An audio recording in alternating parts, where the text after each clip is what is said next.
Ni katika mkutano wa hadhara ulioitishwa kujadili hali ya usalama wa kata hiyo, ndipo baadhi ya wakazi wakadai vitendo hivyo vinahusishwa na madereva bajaji, huku wanawake na watoto wakitajwa kuwa miongoni mwa waathirika wakuu wa ubakaji na unyanyasaji wa kijinsia.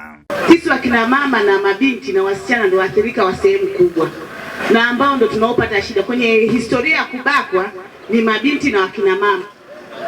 Ni vijana wadogo wenye umri mdogo wanatupizia kina mama, sasa hivi tunatoka kwenye biashara, tunarudi tunaathirika na hiyo hali. Na kwani tulalamike kiasi hiki? Kwani tuishi kwa shida kiasi hiki?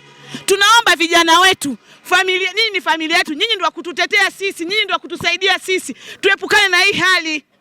Mtu unabaki unalinda mlango uende kufanya biashara, mtu unabaki unapita barabarani unaogopa, mtu unaogopa kumtuma mtoto kwa sababu ya kusema ataenda kubakwa barabarani.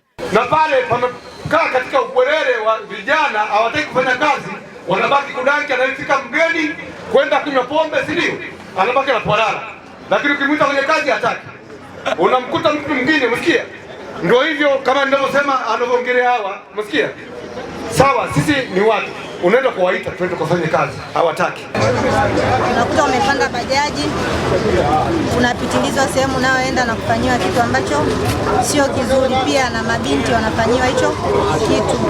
Kwa kweli hicho kitu kinatuumiza na kinatuasili sana. Tunashindwa kufanya kazi zetu kwa uhuru. Kufuatia malalamiko hayo, diwani wa kata Iganzo, Daniel Mwakoja, akatangaza kupiga marufuku vijiwe vyote vya bajaji vinavyodaiwa kuhusika na kuratibu au kufanikisha vitendo vya kihalifu.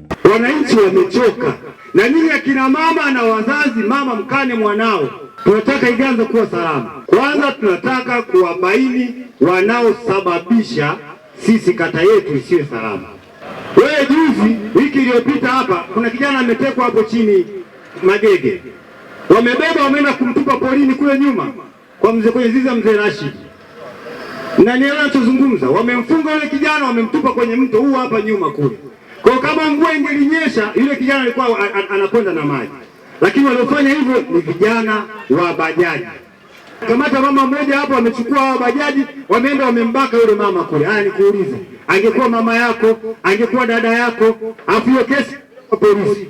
Ni marufuku kuanzia sasa tunavyosema hivi. Bajaji yoyote kuikuta imepaki pale. Mimi nafahamu bajaji zimetengeneza ajira za watu wengi sana, na zimesaidia kupunguza uhalifu mitaani kwa sababu watu wamepata shughuli za kufanya.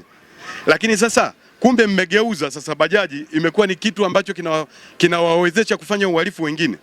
Kama mnateka watu, mna uwezo kwenda kuwafanyia uhalifu sehemu zingine. Hicho ni kitu cha hatari. Na kweli mimi nikishuka hapo chini huwa nakuta kundi la dereva bajaji wanajiita Dewaka. Bajaji moja na madereva zaidi ya 3. Samuel Mpogole, Hope Channel Tanzania.